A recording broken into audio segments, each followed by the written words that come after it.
नारायण लक्ष्मी नारायण श्रीमन नारायण लक्ष्मी नारायण श्रीमन नारायण नारायण नारायण श्रीमन नारायण नारायण नारायण श्रीमन नारायण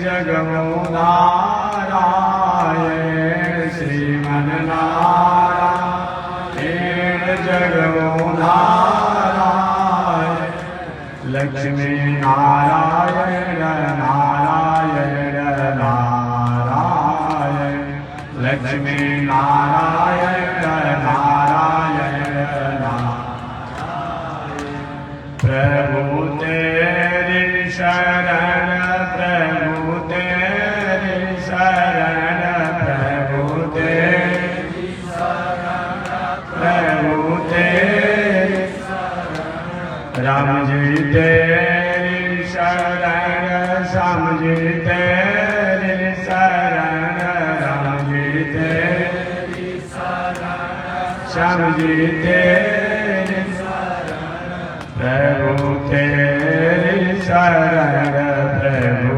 तेरी शरण प्रभु तेरी शरण प्रभु तेरी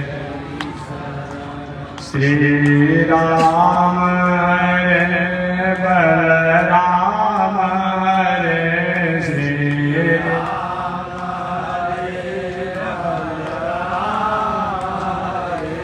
बलराम हरे बलभद्र बलराम श्रीमन नारायण नारायण नारायण श्रीमन नारायण नारायण नारायण लक्ष्मी नारायण नारायण नारायण लक्ष्मी नारायण नारायण नारायण बोले श्री लक्ष्मी नारायण भगवान की अनंताचार्य कृपया वेदांत पारगम रामकृष्णान सजवर्ग विश्वक्षेण मुनिं भजे काषायं यज्ञसूत्रं शुचिवपुषि तथा चोर्ध्वपुण्ड्रं च बाले यस्यास्ते दक्षहस्ते कलिकुमतिगिरीन्द्रेन्द्रवज्रं त्रिदण्डं संसाराग्निप्रशान्त्यै मृतजलममलं दारुपात्रं पवित्रं श्रीविश्वक्सेन सूरे पदकमलयुगा श्रेयसे संश्रयामि लक्ष्मीनाथ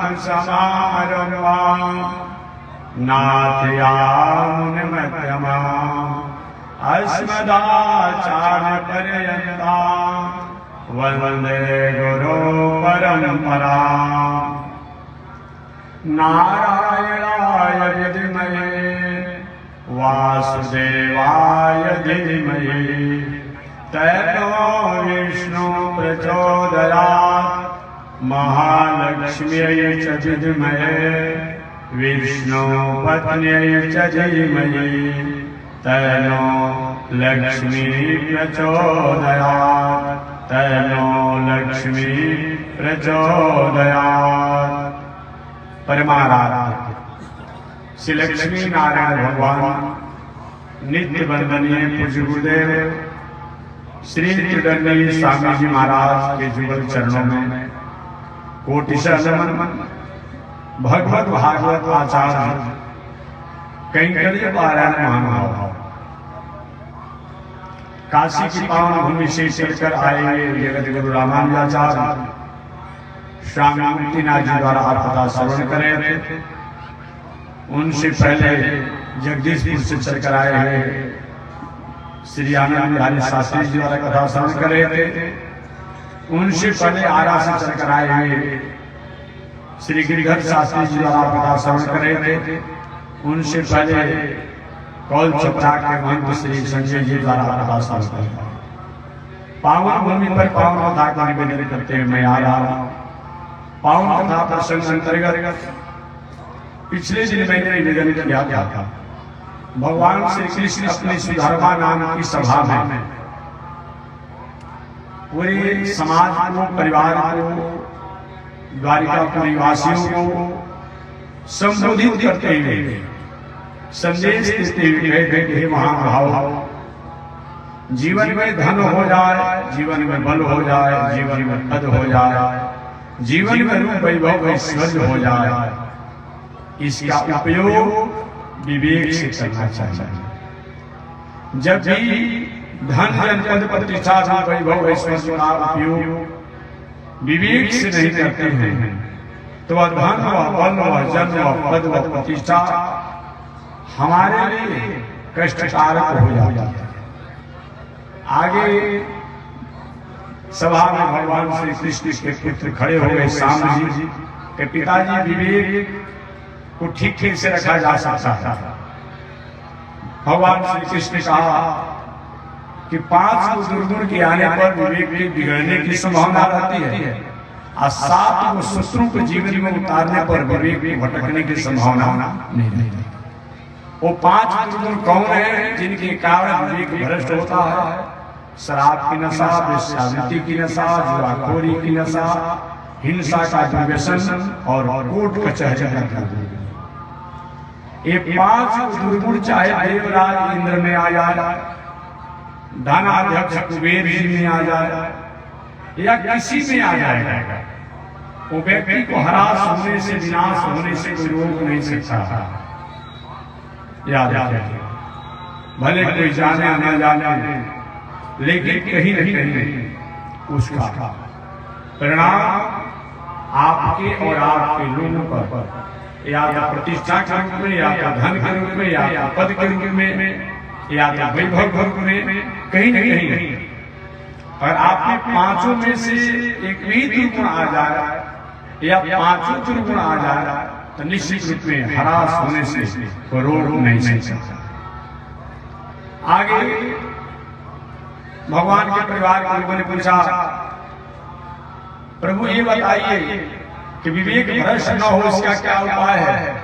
भगवान श्री कृष्ण ने कहा, इसके लिए 7 सूत्रों को अपने जीवन में उतारना पड़ता है।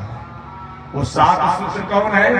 इसकी व्याख्या मैं वीडियो से करते आ रहा हूं। जितासनो, जित श्वासो, जित क्रोधो, जितेंद्रिय, जित आहारो, जित व्यवहार। जित आसनो, अपने आसन को जितना चाहिए।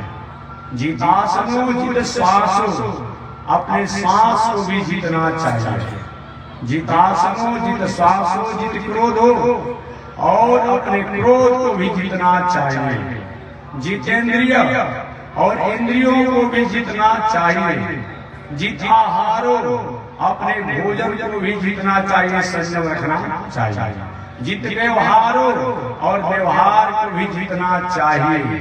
और 7वां है जित संग, और संग को भी जितना चाहिए।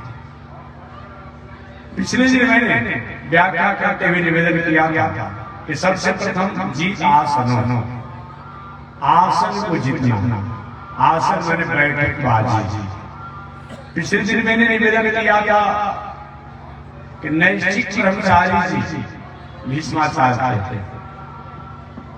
सामान्य ब्रह्मचारी नहीं थे, नैष्ठिक ब्रह्मचारी। एक ही ब्रह्मचारी 4 प्रकार के बताया गया, कहीं कहीं 5 प्रकार के बताया गया। एक ब्रह्मचारी तो होता है जो समय के अंतराल में, समय की मर्यादा में, आचरण मर्यादा से रहते हुए, संध्या वंदन करते हुए, चिंतन ध्यान करते हुए, वेद की उक्तियों को जानने का अधिकार हो, वेद की श्रुतियों का पढ़ने समझने का अधिकार हो, उसकी मर्यादा के तहत वह वेद के वाक्यों को अपने जीवन में उतारे और पालन करे, श्रवण करे और 25 वर्ष तक जीवन बिताया, वो भी ब्रह्मचारी है। दूसरा ब्रह्मचारी होता है कि 25 वर्षों के बाद शिक्षा इत्यादि को प्राप्त करके परिवार की मर्यादा और गरिमा को ख्याल रखते हुए अपने कुल, अपने गोत्र, अपने खानदान को बढ़ाते हुए अपने स्वजातियों में विवाह करे और वैदिक मर्यादा अनुसार संतान को जन्म दे। विवाह करने के बाद वो भी ब्रह्मचारी है, एक नारी ब्रह्मचारी। तीसरा ब्रह्मचारी होता है, पहले वो ब्रह्मचर्य आश्रम में था, बाद में विवाह किया, विवाह होने के बाद बाल बच्चे हो गए, बाल बच्चों के होने के बाद बाल बच्चे अपने पैर पर खड़े हो गए तो अपने पत्नी को, अपने पुत्रों को जिम्मा दे करके और आत्म कल्याण के लिए वो पत्नी के रहते हुए भी सतपथ पर जीवन जिए। पत्नी से बस उतना ही मर्यादा हो कि साधना, उपासना, पूजा पाठ करने में पत्नी का कहीं सहयोग हो, वानप्रस्थ जीवन जिए, वो भी ब्रह्मचारी है। चौथा ब्रह्मचारी वो है जो पहले का विवाह हुआ हो या नहीं हुआ, उन पत्नी से अलग हो गए और संन्यास आश्रम में जीवन जीने वाला। एक ब्रह्मचारी भी होता है, ब्रह्म माने वेद होता है, जो वेद के वाक्यों को जीवन के आचरण में उतारता हो और समाज को उतारने के लिए संदेश देता हो, वो भी ब्रह्मचारी है। एक ब्रह्मचारी होता है, ब्रह्म माने परमात्मा भी होता है। परमात्मा को प्राप्त करने के जितने भी साधन शास्त्रों में आप पुरुषों द्वारा, ऋषियों द्वारा, महापुरुषों द्वारा बताए गए हैं, उन आचरण को अपने जीवन के क्रिटिकल में लेकर के उन परमात्मा से अपने संबंध को हमेशा हमेशा के लिए जुड़े रहता है और अंतिम दम तक, अंतिम क्षण तक, प्राण जब तक न निकल जाए शरीर से, तब तक परमात्मा से अपने संबंध को जुड़े रहता है, वो भी ब्रह्मचारी है। और ब्रह्मचारी का मतलब क्या होता है? ब्रह्म माने होता है सदाचार, ब्रह्म माने परोपकार, ब्रह्म माने दया, ब्रह्म माने सरलता, ब्रह्म माने सहजता, ब्रह्म माने कोमलता। और सीधी सीधी बात मैं करूं आपसे, तो दुनिया में जो भी अच्छे कर्म है, अच्छे विचार है, अच्छे आचरण है, अच्छे खान है, अच्छे पान है, अच्छे दर्शन है, उठन बैठन है, उन सबको जीवन की आचरण में उतारना, उस पर चलना, उसको चलना, उसको स्वीकार करना, उसको ग्रहण करना, इसी का नाम क्या है? ब्रह्मचारी। ब्रह्मचारी मतलब ये नहीं कि विवाह नहीं ब्रह्मचारी हो गए तो कितना अपराध बिना विवाह के घूम रहा, क्या ब्रह्मचारी कहलाएगा? अपराध की दुनिया में है, चिंता है, लड़का है, मर्डर करता है, गुफा में छिपा रहता है, तो क्या ब्रह्मचारी कहलाएगा? हमारे जीवन की दिनचर्या जो है राष्ट्र के लिए होना चाहिए, समाज के लिए होना चाहिए, प्राणियों के लिए होनी चाहिए, प्रकृति के लिए होनी चाहिए। ऐसा हमें चाहे घर में रहते हो या जंगल में रहते हो, गुफा में रहते हो या दल मंडल लिए हो या फूल पाठ करता में, धोती कुर्ता में हो, और ब्रह्मचारी जिसे परोपकार की भावना झलकती हो, जिसे सहिष्णुता की भावना झलकती हो, जहां से समरसता की भावना झलकती हो, वही ब्रह्मचारी है। यही ब्रह्मचारी का लक्षण है। केवल विवाह नहीं कर लेने से ब्रह्मचारी नहीं हो जाएगा। ऐसे ब्रह्मचर्य के जीवन को जीना तो जीत आसन, सबसे पहले अपने आसन को जीतना।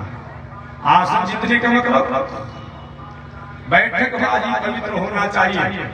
काश भीष्माचार्य नैष्ठिक ब्रह्मचारी थे, लेकिन बैठक बाजी ठीक नहीं था, कथा विस्तार से बताता था। भीष्माचार्य ने पांडवों के सामने बाणशैया पर पड़े हुए थे 58 दिनों से, द्रौपदी के उलाहना भरी हास्य मुस्कान से आहत होकर के भीष्माचार्य ने कहा था, द्रौपदी, यह भीष्माचार्य को पता है कि 125 जन्म तक मैंने कोई पाप नहीं किया। साक्षात भीष्माचार्य 8 वसु देवताओं में वसु देवता ही थे। वशिष्ठ ऋषि के साथ के कारण इस दुनिया में आए थे। भीष्माचार्य कभी कभी ज्ञात है कि 125 जन्म तक मैंने कोई पाप नहीं किया है, लेकिन आज आसन बिगड़ने के कारण, उठन बैठन बिगड़ने के कारण आज 58 दिनों से मैं 12 से जाता हूं। इसलिए जीवन में आसन का बहुत बड़ा महत्व है। जीत आसन, जीत श्वास हो, अपने श्वास को जीतना, अर्थात आपका थिंकिंग भी होना चाहिए, आपकी सोच जो होना चाहिए, आपकी विचारधारा जो होनी चाहिए, आपके जीवन की प्रवाह जो होनी चाहिए, यह राष्ट्रहित ही होनी चाहिए। कभी कभी किसी अहित अनिश्चित भावना से भावित होकर के हमारा जीवन की यात्रा नहीं होनी चाहिए, जीवन की क्रिया नहीं होनी चाहिए और जीवन का तंत्र नहीं होना चाहिए। हमारे जीवन में जो भी क्रियाएं हो, जो भी जीवन की यात्राएं हो, वह सब अपना तो कल्याण हो, समाज का कल्याण हो, प्रकृति का कल्याण हो, प्राणियों का कल्याण हो, ऐसा अगर हम करते हैं तो जीत श्वास हो। ऐसे जीत श्वासों का योग शास्त्र के अनुसार, पातंजल योग के अनुसार अगर बात किया जाए तो प्राणायाम को करना भी जीत श्वास बताया गया है। प्राणायाम का मतलब क्या होता है? आज की भाषा में कुछ दिन पहले सारे लोग सुबह सुबह जब पेट पचकाते थे, फुलाते थे। अब कितना लोग कर रहे हैं? 1-2%। अनुलोम विलोम क्या क्या करता था। अरे भाई, अनुलोम विलोम ठीक है, पेट पचकाना फुलाना भी ठीक है, श्वास लेना छोड़ना भी ठीक है, लेकिन उससे पहले उसके बाद क्या करते हैं ये भी तो ठीक होना चाहिए। ये नहीं होगा तो अनुलोम होगा नहीं। इसलिए योग का मतलब क्या होता है? लोग योगा कहते हैं। योग शास्त्र में तो योग लिखा हुआ है, लेकिन उसको योगा कहते हैं। तो हमसे पूछा कि भाई ये सबसे बड़ी बात नहीं है, ये देशज भाषा है। देशज भाषा का मतलब क्या होता है? आप गंगा किनारे में रहने वाले हैं, आप लोग की भाषा में कितनी मधुरता होती है वो कोई व्यक्ति नहीं समझ पाएगा। नहीं, आपको करना पड़ेगा। मालूम पड़ता है कि आदेश दे रहे हैं, लेकिन उस आदेश में प्रेम भरा हुआ है। ये देशज भाषा है। कभी कभी पुलिंग में भी स्त्रीलिंग बोल देते हैं, भाषा है देशज भाषा है। जैसे लोटा होता तो लोटा हो ये गया, लोटा मैंने कहा बताइए, बोलते ही डूबा और डूबा आप किसी भी डिक्शनरी में पढ़िएगा, डूबा शब्द लिखा हुआ है, हम तो नहीं पढ़ेगा। बहुत सी डिक्शनरी में मैंने देखा, लेकिन मैंने ये नहीं देखा कि डूबा कहाँ लिखा हुआ। लेकिन आप लोग बोलते तो है, अब तो थोड़ा सा हो सकता है सुधार हो गया होगा। डूबा बोलते हैं, भोजन छाछा, भोजन भोजन, पानी नहीं, पढ़ना हुआ अब ओढ़ना, अभी छावना, उसको सब क्या जो देशज भाषा है। इसीलिए यदि चीज कोई योग को योगा कहता है, ये देशज भाषा है, शब्द तो है योग। योग का मतलब क्या होता है? योग शब्द का मतलब क्या होता है? एक आदमी रोड पर खड़े हैं, एक आदमी बगीचा में खड़े हैं, एक आदमी कहीं मार्केट में खड़े हैं और एक आदमी कहीं जगशाला गया खड़े हैं। तीनों चलते चलते एक जगह उनको मिलन हो गया, तो अब क्या हो गया? योग। सीधी भाषा में योग माने संयोग, योग माने मिलन। एक और एक, इन दोनों को दो हो जाता है, योग हो गया। पातंजल योग दर्शन के अनुसार अगर बात करेंगे तो चित्त वृत्ति निरोधक, हमारी चित्त की चंचलता जो है, चित्त जो अनेक जगहों पर भटक रहा है, घूम रहा है, दौड़ रहा है, उनको एक जगहों पर स्थापित कर देना, उसी का नाम क्या है? योग। या हमारी आत्मा, हमारा मन हमारा बुद्धि, हमारा चित्त, हमारा आहार, हमारा व्यवहार, हमारा संग किसी प्रकार का कोई बिगड़ा हुआ हो, उनको सत्य में जोड़ देना, उसका नाम क्या है? और भी जो बहुत सी व्याख्या बताई गई, लेकिन सीधी सीधी भाषा में आपको निवेदन करना चाहता हूँ। ये योग है, ऐसे योग से जीवन को जीना। प्राणायाम माने क्या होता है? प्राणायाम कहते किसे हैं? प्राणायाम। हमारे शरीर में अनेक वायु है। ऐसे कहा जाता है कि 80 वायु है, उसमें विशेष करके 10 वायु है। अपान वायु, प्राण वायु, ज्ञान वायु, समान वायु, उदान वायु, त्रिकल, देवदत्त, धनंजय इत्यादि शरीर में वायु है। ये शरीर में जो नशे को चलाने का अलग वायु है, खूनों को चलाने का अलग वायु है, हड्डी को विकसित करने का अलग वायु है, नेत्रों की दृष्टि देने का अलग वायु है, कान को सुनाने का काम शक्ति अलग वायु है, मुंह को चलाने का काम अलग वायु है, सांस खींच लेने का अलग वायु है। शरीर में जो हमारे पैखाना मार्ग द्वारा जो वायु अलग वायु है, डकार जो आती है अलग वायु है, सब वायु है। ये सभी वायु है। उन वायु में 10 वायु प्रसिद्ध है। उन 10 वायु में प्राण वायु मुख्य रूप में बताया गया है। तो प्राणायाम, प्राण वायु को आयाम देना, विराम देना, विश्राम देना, इसी का नाम क्या है? प्राणायाम।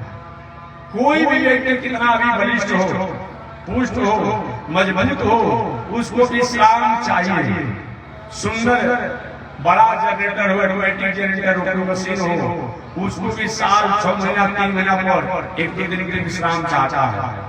तो हमारे द्वारा, आपके द्वारा नासिका छिद्रों से या मुख द्वारा, अग्नि द्वारा श्वास लेना नहीं चाहिए, लेकिन रोगी लोग ले लेते हैं। नासिका छिद्र द्वारा बाहर की वायु को श्वास में हम खींचते हैं, अब पुनः नासिका छिद्र से वायु को छोड़ते हैं। तो सांस लेने और छोड़ने, इन दोनों की क्रिया जो है, उनको कुछ समय के लिए रोक करके रखे रहना और उसमें ध्यान चिंतन करना, इसी का नाम क्या है? प्राणायाम। चलिए अगले शब्द, हमारा आपका नासिका जो है, ये नासिका का दाहिना छिद्र जो है इंगिला कहा जाता है, बायां छिद्र जो है पिंगला कहा जाता है। और नासिका के दाहिना और बायां छिद्र जो है, ये जहां जाकर के भीतर मिलता है, दोनों एक जगह, यहाँ से 2 छेद है और आगे जाकर कैसे यहाँ मिल जाता है, उसी का नाम क्या है? इंगिला नाड़ी और पिंगला नाड़ी।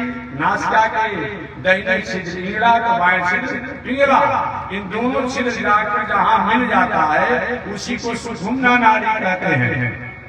उसी को सुषुम्ना नाड़ी कहते हैं। और मुख से भी जाकर के वहां पर जाकर मिलन हो जाता है। तो हमारे आपके द्वारा सांस लेने और सांस छोड़ने की क्रिया को रोक करके और ध्यान चिंतन करना एक प्राणायाम है। यह है क्या चीज? इसी को और भी हमारे आचार्य ने कहा कुंभक, पूरक और कुंभक माने, कुंभक किसे कहा है? कुंभक प्राणायाम होता है। कुंभक प्राणायाम क्या होता है? कुंभ माने घड़ा, कुंभ माने क्या होता है? घड़ा। जैसे घड़ा में जल भरा जाता है, को भरा जाता है, तो कुंभक तो बाहर की वायु को धीरे धीरे अपने नासिका छिद्रों से भीतर की तरफ अपने पेट में भरना, पेट में भरते रहना, खींचते रहना, ये क्या हो गया? कुंभक हो गया। एक कब तक वायु को खींचना चाहिए? जब तक से परेशानी न हो, खींचते रहना, एक कुंभक है। और जिस वायु को कुंभक के बाद क्या होता है? पूरक। जब भर दिया जाता है, पूर्ण हो जाता है, तो खींचे हुए वायु को रोक करके रखना, वो क्रिया का पूरक कहा जाता है। जो वायु को हमने खींच करके पेट में रखा है, उसको धीरे धीरे नासिका के छिद्रों से बाहर निकालना, इसी का नाम क्या है? रेचक। कुंभक, पूरक, रेचक। कितने समय तक करना चाहिए? अपने चुटकी को बजाते हुए धीरे धीरे और सिर के चारों तरफ घुमाने में जितना समय लगता हो उस वैसे इसको एक मात्रा कहा जाता है। ऐसी मात्रा से 16 बार घुमाने में जितना समय लगता हो उसको एक प्राणायाम कहा जाता है। एक प्राणायाम कहा जाता है। ऐसे कम से कम 16 प्राणायाम करना चाहिए, बाकी अधिक समय होने को अपने आप करें। इस तरह प्राणायाम करने की प्रक्रिया बताई गई है। कुंभक, पूरक और ये प्राणायाम है। यह प्राणायाम जैसे जो क्रिया करने का तो समय है नहीं, एक व्यवहारिक रूप में जैसे आप जिस आसन पर आपको परेशानी न हो उस आसन पर आप बैठ जाइए। पद्मासन हो, सिंहासन हो, सुखासन हो, ऐसे पद्मासन सबको नहीं बैठना चाहिए। कहीं ठेहुना में, घुटना में, गांड में, जंघा में दर्द हो, अब बैठे थोड़ा हड्डी कुछ क्लिक कर जाएगा तो क्या करेंगे, परेशानी होगी। और संभव हो तो पद्मासन से बैठना चाहिए। हालांकि दुख करने का समय नहीं है, लेकिन मैं कहूँगा कि बैठ जाना चाहिए। पद्मासन जिसका ठीक हो तो बैठ सकते हैं अपना, यही पद्मासन। ऐसी क्रिया में अपना बैठ जाना, माने दाहिने पैर को बाएं पर और बाएं पैर को दाहिने जगह पर रख लेना, इसी का नाम पद्मासन है। बैठिए मत, हम कथा में बता रहे थे इसे गुण मिलर केवल हमें एक कथा सुना रहा, मैं आपको दिखाने के लिए बता प्रिय मत। तो मैं निवेदन करना चाह रहा था ये प्राणायाम के बारे में बता क्या करने का है। ये आसन जो है, इस आसन पर बैठने से हमारे मन में, दिल में, दिमाग में जो चंचलता जो होती है उस पर संयम करता है। कुछ कहते महाराज जी मन बहुत चंचल हो जाता है, क्या करें। हमने भी कभी कभी भाषा में कह दिखे भाई ये कोई मोल का सामान नहीं है कि 10 रुपया में सामान दे दीजिए, ऐसा तो है। चंचल है इसकी मतलब कि हमारी वाण, हमारी चाहनाएं, हमारी इच्छाएं बहुत तेजी से भाग रही है। 100 रुपया का काम करते हैं, 1000 रुपये के पास होते तो चंचल मन हो ही जाएगा। पढ़ेंगे 1 घंटा और 16 घंटा में श्रम करने वाला विद्यार्थी जैसे चाहेंगे कि रिजल्ट प्राप्त हो जाए, वैसे हमारी योग्यता प्राप्त हो जाए, चंचलता हो ही जाए। अर्थात चंचल होने का एक ही कारण है कि हमारी वरीयता नहीं हो, हमारी एक्सपीरियंस नहीं हो, हमारी योग्यता नहीं हो, हमारा अनुभव नहीं हो, हमारा स्टेटस नहीं हो, हमारा ग्राफ नहीं हो। और हम जो ग्राहक स्टेटस और हमारे जो वरीयता वाले हैं उनकी जैसा क्वालिटी और क्वालिफिकेशन इत्यादि प्राप्त करने के मन में बार बार चाहनाएं जो रखते हैं, यही हमारी अशांति का कारण है, मन उदासी का कारण है, मन चंचल का कारण है, और कुछ नहीं। हम कोई बात सोच रहे हैं, बेटा अच्छा नहीं है, रात में सोचते रहते बेटा हमारी आज्ञाकारी हो जाता। अरे कोशिश कीजिए, नहीं क्या करेंगे। तो जो हमारा हमारा अनुशासन में नहीं है, हम बार बार चाह रहे हैं, हमारे मन में नहीं हो रहा है, उस पर जब सोचेंगे हमारे मन में अशांति हो जाएगी। हम जो चीज चाह रहे हैं वो हमारे मन में नहीं हो रहा है, और तो बार बार थिंकिंग करेंगे, सोचेंगे, मन में अशांति हो जाएगी। हमें प्रयास करना चाहिए, हमें अभ्यास करना चाहिए, लेकिन हमारे प्रयास और अभ्यास के बाद भी अगर नहीं हो जा रहा है तो बहुत सोचने की आवश्यकता नहीं। तो इसको हम लोग पद्मासन कहते हैं। इस आसन पर बैठने से कम हमारे शरीर में बहुत प्रकार के ऐसे रोग हैं, ये रोगों पर हम संयम को प्राप्त कर सकते हैं। लेकिन ये पद्मासन किसी को बैठना चाहिए जिसको कमर में रोग न हो, जिसको कमर में रोग नहीं, जिसको कमर में रोग न हो, घुटने में रोग न हो, सिर में रोग न हो, वैसे व्यक्ति को ही बैठना चाहिए। नहीं कहीं के स्टेशन किए हो कि बूढ़ा टूटा हुआ हो और पद्मासन से बैठे जो जूटा हुआ भी समझ जाएगा, ऐसा काम कीजिएगा। योग करना चाहिए लेकिन योग में ऐसा ना हो कि संयम हो जाए, याद रखना चाहिए। इसलिए सबसे अच्छा आसन है सुखासन। सुखासन माने जिसको आपको कहते हैं कि पलस्ती लगा के बैठ जाए, माने जिस आसन में हमें परेशानी नहीं होती है उसको सुखासन कहते हैं। ऐसे आसन पर बैठ करके और सिर को सीधा करके, गर्दन को सीधा करके, नासिका के हो सकता है नेत्र की ज्योति अच्छी हो तो नासिका के अगर भागों को हल्का दृष्टि से देखते हुए आंख को बंद नहीं करना चाहिए, ध्यान चिंतन में आंख को बहुत घूरना नहीं चाहिए, आंख को सफा बंद नहीं करना चाहिए। आंख बंद करेंगे नींद लग जाएगा, आंख को बोलेंगे आंख से पानी गिरने लगेगा तो रोग हो जाएगा, तो यहाँ के नस इधर बिखर सकते हैं। इसीलिए शास्त्र में जो करने को बताया गया है, ऐसे एकदम मंद मुस्कुराते हुए आधा नेत्र खुला हो, नासिका के व्यवहार को देखते रहे और देखते हुए तब धीरे धीरे नासिका का एक एक छिद्रों से श्वास को खींचना, धीरे धीरे कितना शांति से खींचना, जैसे कि श्वास खींचते समय नासिका के सामने शत्रु रखा हुआ हो, शब्द बताया गया है, और शत्रु भी नहीं हुए, कितनी क्या कर श्वास जोर से खींचते हैं। तो जोर से खींचने पर होता क्या है, हमारे आप का जो पल जो चलता है आपका हार्ट में जो, वो हमेशा इस तरह से चलते रहता है, चलते रहता है। एक बैग आप जो श्वास खींचेंगे वो पल्स जाकर एक तरफ सर जाएगा, तो सर जाएगा तो कहीं के रोग होने की, हार्ट अटैक होने के, वो जाकर सर जाएगा तो कुछ दूसरा ही काम हो जाएगा। इसलिए एक बैग आपने श्वास को छोड़ दिया करते हैं, इसलिए भी कुछ न कुछ विस्फोट शरीर हो जाता है। अतः धीरे धीरे श्वासों को खींचना चाहिए और खींचते हैं। इस क्रिया को हम लोग लुम्बक कहा जाता है। श्वास कब तक खींचना चाहिए, जब तक हमको बेचैनी न हो। उसके बाद खींचेंगे वायु को, रोके रहना चाहिए। कब तक रोके रहना चाहिए, जब तक बेचैनी न हो।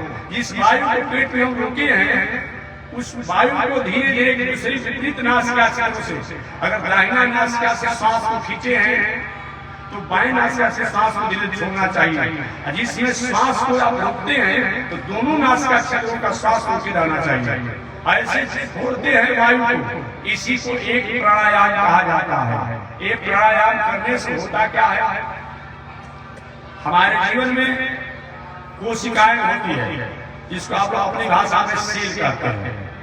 सेल भी आप कहते हैं, कोशिकाएं भी कहा जाता है, सेल भी कहा जाता है।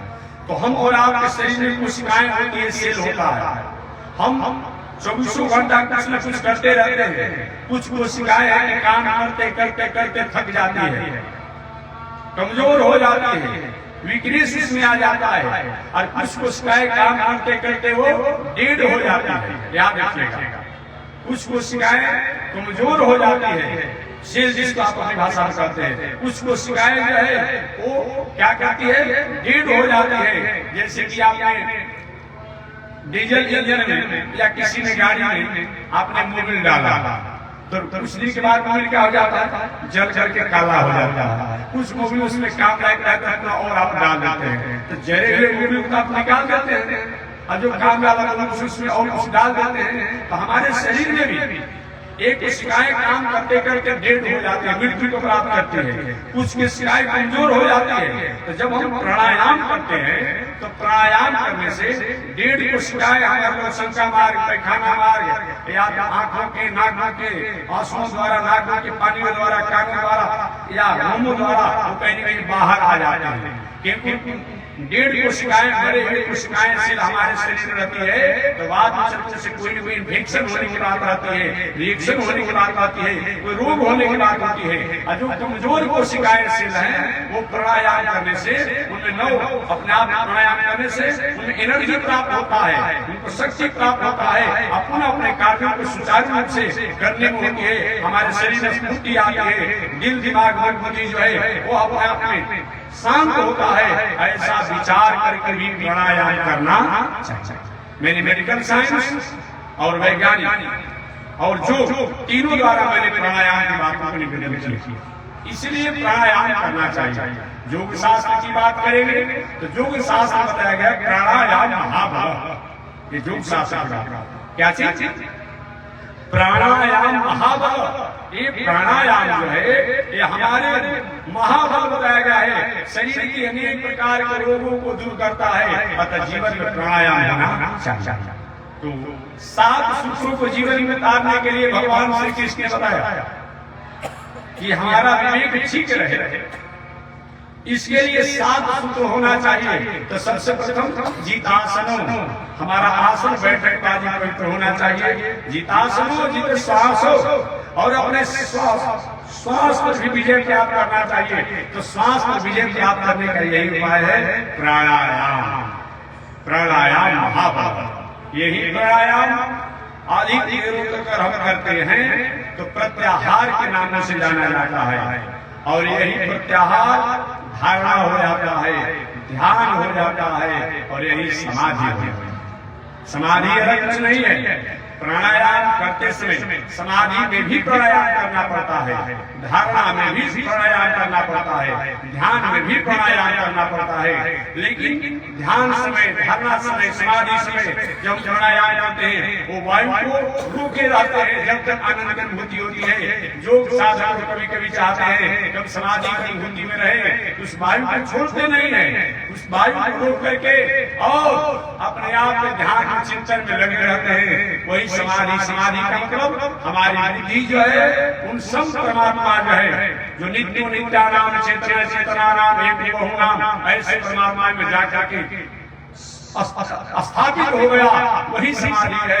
ऐसे एक प्राणायाम सारी जो क्रियाओं का वह प्रणेता है, आधार है। अतः प्राणायाम होना चाहिए। यही प्राणायाम द्वारा हम श्वास पर विजय प्राप्त करते हैं। हरे मनुष्य 24 घंटा में 21,600 बार श्वास लेता है, छोड़ता है। क्या देखिए, जो रोगी आदमी है उनको कम हो जाता है, कम होता है। बाकी स्वस्थ मनुष्य है 21,600 बार हमारे द्वारा, आपके द्वारा श्वास लेने और छोड़ने की प्रक्रिया है। श्वास पर विजय प्राप्त करने का उपाय बताया गया है। जीतासन, जीत श्वासो, जित क्रोध हो, और क्रोध पर भी विजय प्राप्त करना चाहिए। आपके महात्मा जी आप क्रोध की बात करते, आप सब बात पर नाराज हो जाते हैं। कोई भूषण का देखा होगा जी होते हैं तो क्या आपसे किसी प्रकार खेत काम नहीं लड़ते हैं? किस लेते हैं? क्या नाराज है? आपको बैठने नहीं आया, उठने नहीं आया, बोलने नहीं आया, तभी तो कुछ बोलना पड़ा। और अब क्यों बोले? एक क्रोध नहीं है, एक क्रोध नहीं है। क्रोध उसको कहा जाता है जिस क्रोध के लिए आपका नुकसान हो और हमारा फायदा हो, उसको क्रोध कहा जाता है। और जिस क्रोध के लिए आप किसी मार्गों से भटक रहे हो, वहाँ क्रोध करने से आपको समझाया जा रहा हो, तो क्रोध होते हुए भी क्रोध नहीं है। एक डॉक्टर साहब उसी कैंची या चाकू से रोगी के पूरे पेट को फाड़ देते हैं, हृदय को चीर देते हैं, गोड़ को चीर देते हैं, लेकिन कोई कहता है कि डॉक्टर साहब हम केस करेंगे। अब वहीं अपराधी रास्ते में आ जाए, कल चाकू दिखा देते हैं, करने लगते हैं। बताइए नहीं, किसी व्यक्ति का उद्देश्य क्या है इस पर निर्भर करता है। तो सभी क्रोध नरक का द्वार नहीं, याद रखिए। सभी क्रोध नरक का द्वार नहीं है। कोई व्यक्ति मार्गों से भटक गया हो, जैसे घर में छोटे छोटे बालक हैं, खा रहे हैं, पहन रहे हैं, खेल रहे हैं, कूद रहे हैं, अभिभावकों द्वारा साधन संसाधन व्यवस्थाओं को स्वीकार कर रहे हैं, लेकिन शिक्षा पर ध्यान नहीं देते हैं, पढ़ने पर ध्यान नहीं देते हैं, संस्कार पर ध्यान नहीं देते हैं, तो वहाँ पर अभिभावकों को नाराज होना ही चाहिए, क्रोध करना ही चाहिए कि नहीं पढ़ने जाओगे, नहीं अच्छे तरीके से शिक्षा प्राप्त करेंगे, तुम्हारा भोजन बंद करेंगे, तुम्हारा कपड़ा बंद करेंगे, रहने नहीं देंगे। भला ऐसा विभाग क्यों करते हैं? जिस बेटा को प्राप्त करने के लिए कोई भी देवी देवता को छोड़ा नहीं जाता है, ढेरावा बाबा से लेके चिकुटवा बाबा से लेके कोट बाबा तक जाया जाता है, लेकिन किसी को लड़का नहीं हो, जो जहाँ बताता है वहां चला जाता है। इतना श्रम और मेहनत करके सभी देवी देवताओं को मनौती मान करके लड़का प्राप्त किया गया, लड़का हुआ, अब लड़का निकाला, भोजन नहीं देने की बात कही जाएगी, उसको मारा जाता है, पीटा जाता है। क्यों ऐसा किया जाता है? इसीलिए ऐसा किया जाता है, लड़का तो है मेरा, ठीक है, लेकिन ये क्या पढ़ने नहीं जा रहा, संस्कार नहीं हो रहा है, बाद में निकम्मा हो जाएगा, समाज में इसका अवहेलना होगा, इसीलिए किया जाता है। तो इसीलिए मानव का लक्ष्य को समझ करके वो चीजों को तय किया जाता है। सभी क्रोध नहीं हो सकता है, सभी लोभ नहीं हो सकता है, ये विचार करना होगा। क्योंकि क्रोध का उद्देश्य देखा जाता है, यदि खलदंड कर्म नहीं हो रहा तो भ्रष्ट हो मार्ग। यदि अनुशासनहीनता में रहने वाला व्यक्ति है, उन पर अनुशासन नहीं किया जाएगा तो सबके सब जो है गलत मार्ग का अधिकारी हो जाएंगे। मतलब वहाँ पर अनुशासन होना ही चाहिए, कड़ा होना ही चाहिए, तो सबके सब लोग गलत मार्ग पर हो जाएंगे। क्रोध होते हुए भी क्रोध नहीं है। जैसे डॉक्टर द्वारा कैंची चाकू का प्रयोग करके किसी रोगी के पूरे शरीर को चीर फाड़ कर देते हैं, फिर भी अपने आप को कोई काटना नहीं मानता है, चीरना नहीं मानता है, ये मानता है कि डॉक्टर साहब ने ठीक किया। उसी प्रकार से क्रोध होने के बाद भी वो क्रोध इसको नहीं माना जाता है। क्यों कि कामात क्रोध हो गया, कामना लेकर क्रोध किया जाता है, वो क्रोध है। जैसे व्यवहारिक उदाहरण, यही पर हजारों हजारों की संख्या में आप लोग बैठे हैं, हजारों हमारे पास 5-10 हजार भाषा, तो यहाँ आप लोग 5-10 हजार लोग जुटे हुए, हमारी 5,000 माताएं। ये भी बात बहुत अच्छी लग रही है कि जितनी उपस्थिति आप पुरुषों का है, इससे कम उपस्थिति हमारी माताओं का नहीं है। होना भी चाहिए। जब 50% आरक्षण मिल ही गया तो कम कहे रहेगा, बताइए कम क्यों रहेगा? उसमें भी इलेक्शन 100 रुपया है, आप जान लीजिए कितनों बड़े आदमी हो जाइए, लेकिन ये माताओं को देवी कहा जाता है। और दुनिया में किसी भी नारी को देवी नहीं कहा जाता है, बहुत कुछ कहा जाता होगा, बहुत कुछ कहना भी नहीं चाहते हैं, अनेक शब्दों से संबोधित किया जाता होगा, लेकिन हमारे भारत की माताओं को, भारत की नारियों को देवी शब्दों से कहा जाता है, देवी शब्दों से कहा जाता है। ऐसी देवी हम आपने, इसलिए मैं निवेदन करना चाहता हूँ। और एक बात और कहूँगा, ये माताओं के बल पर ही दुनिया चलती है, राष्ट्र चलता है। आप कितना धर्म करते हैं आपको पता नहीं होगा, बताइए। साल को बार बात करते होंगे, बहुत कम करते होंगे। कोई ऐसा होगा जो नामी या सिरादा कुछ की सम्मान कर देता होगा, लेकिन हमारी माता चला नहीं जाता होगा, शरीर अस्वस्थ है, लेकिन कोई पर्व छोड़ नहीं पाएगा, कोई पर्व छोड़ नहीं पाएगी। इन्हीं पर धर्म टिका हुआ है, इन्हीं पर राष्ट्र टिका हुआ है। चाहे हम हो, आप हो, चाहे हमारे पंचमुखी रणजीत स्वामी जी महाराज जैसा संत हो, या रामानुजाचार्य स्वामी जैसा संत हो, या भगवान ही रामकृष्ण क्यों हो, अगर ये माताएं नहीं होती तो हमारा आपका जन्म होता नहीं होता। इसलिए इन माताओं का बहुत बड़ा योगदान है राष्ट्र के लिए, ये माताओं की बहुत बड़ी कृपा है। तो मैं निवेदन करना चाह रहा था कि आप इतने लोग सब लोग हैं, कौन सा क्रोध जो है ये नरक का द्वार है, यही बताना है। सभी क्रोध नरक का द्वार नहीं है, हजारों हजारों की संख्या में यहाँ पर आप आए हुए हैं। यही पर कोई व्यक्ति किसी का बेचारा भी आज कहीं बाजार से सुबह में कहीं अपना जूता खरीद कर लाया है, आया है पता सोचे के किनारे कहीं खोल कर रखा हो, थोड़ा सा चंचल स्वभाव का व्यक्ति, चलो इस महंगाई का दौरा चल रहा है, बेरोजगारी भी अपनी सीमा से नहीं है, तो चलिए अच्छा बात है कि 10,000 का जूता उन्हें पहन कर जाने लगे। अब जाने लगे, जिसकी जूता है उसे देख ये भाई जी क्या कर यहाँ लिया गया, ही तुम्हारा हालत है। अब वो नाराज पहचानते नहीं, हमको तुम चोर समझ रहा है। अरे भाई चोर नहीं समझ रहे हैं, हमारा जूता आपने पहना है, ऐसा नहीं करना चाहिए, मैं आपको याद दिला रहा हूँ। अब वहाँ वो नाराज हो जाए तो कामात क्रोध भी आया, कामना लेकर के, लोभ लेकर के जो क्रोध किया जाता है, वही क्रोध नरक का द्वार है। दूसरे को नुकसान पहुंचाने के लिए, दूसरे को अपना में घाटा पहुंचाने के लिए, दूसरे की वस्तु हड़पने के लिए जो हम क्रोध करते हैं, वही क्रोध नरक का द्वार है। सभी क्रोध नरक का द्वार नहीं। तो 7 सूत्र बताया गया है, जितासनो, जित श्वासो, जित क्रोधो, जितेंद्रिय, और 14 बताया गया इंद्रियों को भी जीतना चाहिए। केवल भोजन छाछा करने से नहीं होगा, जितेंद्रिय, इंद्रियों को भी जीतना चाहिए। इंद्रियों को जीतने का मतलब एक व्यवहारिक श्री रामायण की कथा मैं निवेदन करूं, आगे तक बढ़ जाऊंगा।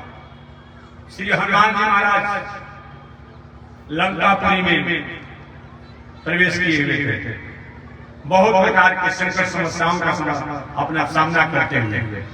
देखिए, अच्छे व्यक्ति के जीवन में जितनी समस्याएं आती है, उतने बुरे लोगों के जीवन में समस्याएं नहीं आती। बुरे लोगों के जीवन में यही बात होना होगा, जब तक चलेगा स्टार उसका स्टार चलेगा, अच्छा हो जाएगा, अच्छा हो जाएगा। लेकिन अच्छे लोगों के जीवन में हमेशा हमेशा अपने आप में उन पर संयम की छड़ी लगती रहती है। क्यों लगी रहती है?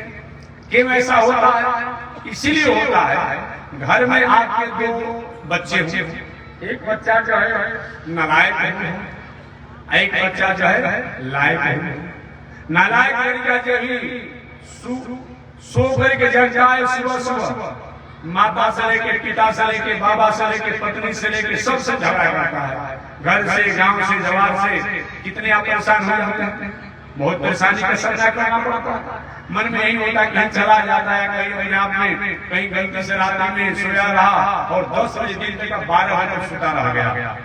लोग सोच चलो तो सब 12 बजे तक दिन की शांति मिलेगी, कोई पूछने वाला नहीं मिलता बेटा 12 बजे तक सोता रह गया कि 12 बजे नहीं सोना चाहिए। अब वहीं घर में कोई लायक लड़का हो जो समय से 6 बजे जग जाता हो, 4 बजे जग जाता हो, पढ़ता हो, कहीं नौकरी करने जाता हो, सब करता हो, वो कहीं गलती से 10 बजे जग जाए तो सोए रह जाए तो, और 10 बजे के बाद जगे सारा परिवार के लोग पूछते हैं बेटा क्यों सोते रह गया, क्या बात है, कि तबीयत ठीक नहीं है, क्यों ऐसा हुआ, वो सारे लोग पूछेंगे। अब एक नालायक व्यक्ति रोज 12 बजे तक सोता है, कोई पूछने वाला नहीं मिलता। एक लायक व्यक्ति एक दिन कहीं गलती से 10 बजे तक सोता रह गया, सब पूछने वाले हैं कि उस पर घर का बहुत बड़ा जिम्मेदारी है। ठीक उसी प्रकार से नालायक तो नालायक होता है, जो अच्छे लोग होते हैं उन्हीं पर बार बार संकट समस्या आती रहती है। लेकिन क्यों आता है, ताकि वो गलत मार्गों पर अधिकारी न हो, गलत मार्गों पर अधिकारी न हो। कोई कोयला का काम करता हो, सारा कपड़ा करिया हो गया हो और उसको खींचे आने खींचे क्या उसका प्रभाव पड़ने वाला हो, और कोई सफेद कपड़ा पहना हुआ हो और थोड़ा सा कहीं काली भर जाए तो तत्काल काली कोई काल कहेंगे तो समझिए जब काली की मात्रा जो है सफेद कपड़ा पर बहुत कम है, एक तत्काल हो देते हैं। और सब कोयला में काम करने वाला व्यक्ति सारा कपड़ा करिए है, नहीं पीछे से कोई पूछने वाला ही नहीं है। तो जो व्यक्ति जो होता है अच्छे लोगों के ही अपना बार बार समस्याएं आती है, बुरे लोगों के जीवन में वही बात होता है, एक जय एक क्षय। मैं निवेदन करना चाहता हूं कि जितेंद्र हनुमान जी महाराज जे भी लंकापुरी के लिए यात्रा की, सबसे पहले समुद्र पार करना था और समुद्र पार करते समय सुरसा मिल गई। ये सुरसा कौन है? अहिर की माता। अहिर सर्प कहा जाता है, अहिर सर्प कहा जाता है। उन सर्पों की माता सुरसा है। अब समझिए देवताओं के कार्य के लिए हनुमान जी निकले हुए हैं, देवताओं के मंगल के लिए निकले हुए हैं, असम देवता लोग यही सुरसा को भेजे हुए हैं। यही होता है, कुछ लोग ऐसे होते हैं कि समाज में साथ में आकर रहेंगे और पीछे से आपका पैर में खींचते रहेंगे, ऐसे भी लोग होते हैं। अतः विवेक से विचार करके काम करना चाहिए। देवताओं के कार्य के लिए हनुमान जी महाराज गए हैं, हनुमान जी को इस संकट में डालने के लिए देवताओं ने सुरसा को भेज दिया।